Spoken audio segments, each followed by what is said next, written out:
Hey, it's Andrea. Welcome to my kitchen. Okay, today we are going to be cooking one of my favorite super fast and really impressive vegetable recipes. This is something I made for Friendsgiving recently, and it's just become an immediate family favorite. Here we go. So you're gonna just turn your some sort of a pan on. Now I'm making this basically two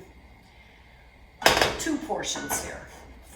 This would be like maybe for a lunch and then maybe for something else. Actually, let's make it a little lower, more of a medium heat. Don't be afraid of the oil. Olive oil is excellent for you. As you know, we need our omega-3 fatty acids, and oils in our cooking are one of the ways we get that. So let's get that 1987 don't eat oil thing out of your head. You really want your olive oils, you want your calories from those kinds of foods. So just be generous and let it happen. Okay, so I'm just very quickly, I just chopped some garlic, really rough chop. My family really likes garlic, and so I can let it be sort of rustic and not super fine. I'm just going to get that going, and it doesn't take long to get fragrant, and you just, of course, don't want to cook it on too high of a heat. That will burn it immediately.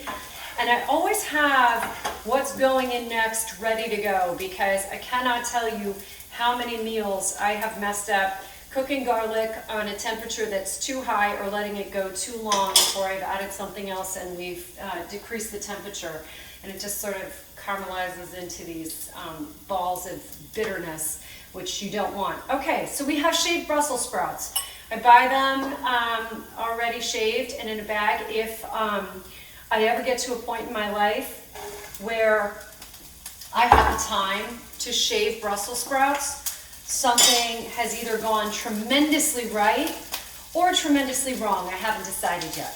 You're gonna just let the oil coat these Brussels sprouts and let them start to soften. And at this point, I actually add a little salt right now, because the salt helps the moisture be released from my vegetables, and I want a little moisture in the pan right now to help steam these a little bit. And again, it's kind of a medium heat, medium. You can turn it up just a little bit and your garlic's going to be okay at this point, but not too high. That was something I really had to learn, that, being super type A, I thought, hotter means faster. In cooking, hotter does not mean faster. Hotter means you've burned your food. I'm going to let that go for a second, and that's a good time to slice my red pepper. So this meal, by the way, between Brussels sprouts, red pepper, kale, so high in vitamin C, so high in antioxidants. And one of the great things about this particular recipe, and I'm just slicing these very thin, by the way, or as thin as I can without scaring myself. One of the greatest things is that you're getting red in your diet. We do try to eat the rainbow. That is one of those sayings that is really fundamentally correct. You want to try to eat as many colors as you can, not necessarily in a day, but you just kind of want to think about, what have you eaten in the last couple days? Have you had some of those deep blue purples like blueberries? Have you had red strawberries? Or orange carrots, beta carotene. We're trying to you will get vitamins that you might be missing out on by just making sure to have a lot of different colors. Okay, so these are getting much softer right now, and it doesn't take a long time. And the other thing that happens by leaving it there and not messing with it is that it gets to be a little bit brown. And that's where you just get a lot of great flavor. So I'm next going to put in my red peppers, because they're the second firmest vegetable. They'll take longer to cook. And by the time I get to this baby kale, that will, wilt down very quickly in this pan. So you want to think about, how long does it take to get these vegetables all to the same place. These have a high water content and, you know, a lot of fiber, so we will give that a lot of extra time in this pan with the Brussels sprouts. And the Brussels sprouts will continue to brown. If you have capers, this is the time to get a second little pan out and pour your capers in and just let them get a little bit golden. So they start that green shade, and if you just put them in a pan with a little olive oil, you'll get them to a really nice golden color.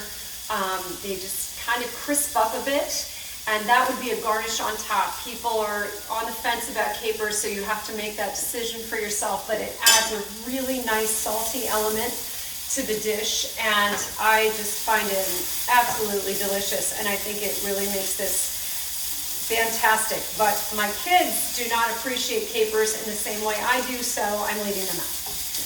Okay, so now we are ready for this kale, and you're just gonna grab a little handful and start to zhuzh it down and then see where you're at. I don't like to overdo it.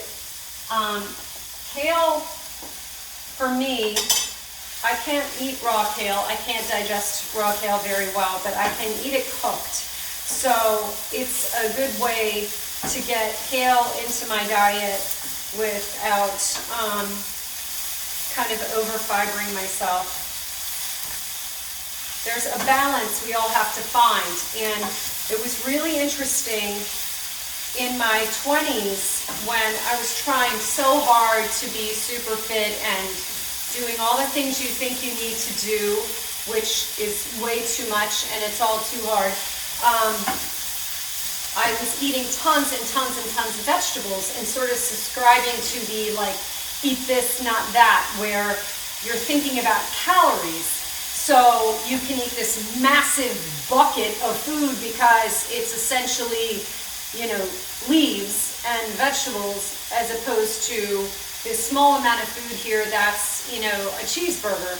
And the problem with that is, one, your stomach stretches out, so that when you do go eat social foods, you still want that bucket-sized portion of food.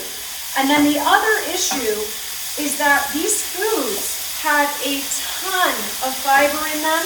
They take a lot of water to digest, and you end up feeling very bloated, and you can have all sorts of unintended gastrointestinal issues.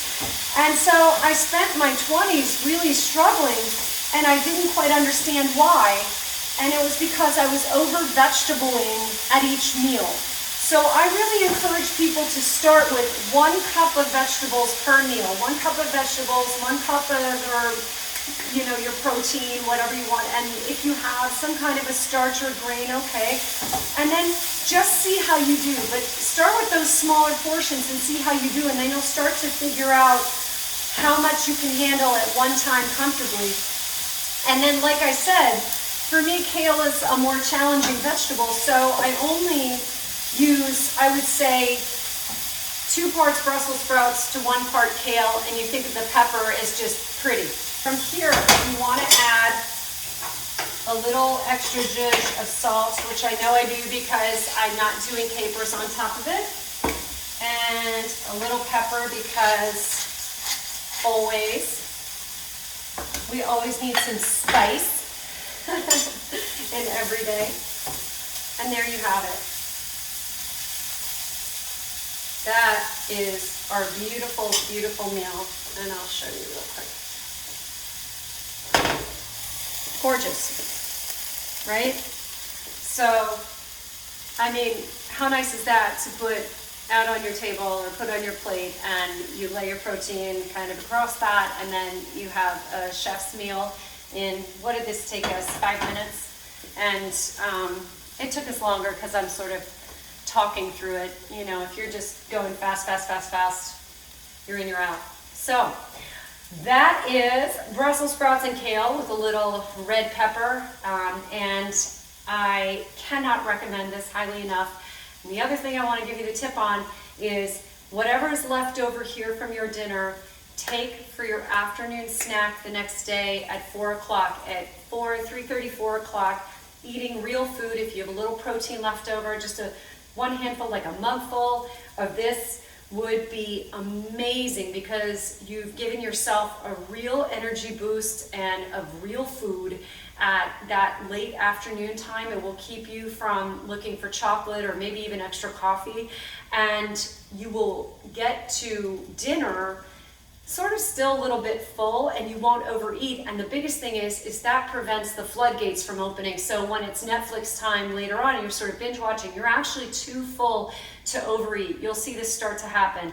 So with the portioning method, I talk about whether or not you're doing that, but which is extremely helpful. It's actually the key to the whole thing. But that 4 o'clock meal, I cannot suggest enough. Making whatever vegetable you're making sure to eat that in that late afternoon time, and that will set you up for nighttime eating success, which is really, you know, the part of the day where the wheels can come off the train, right?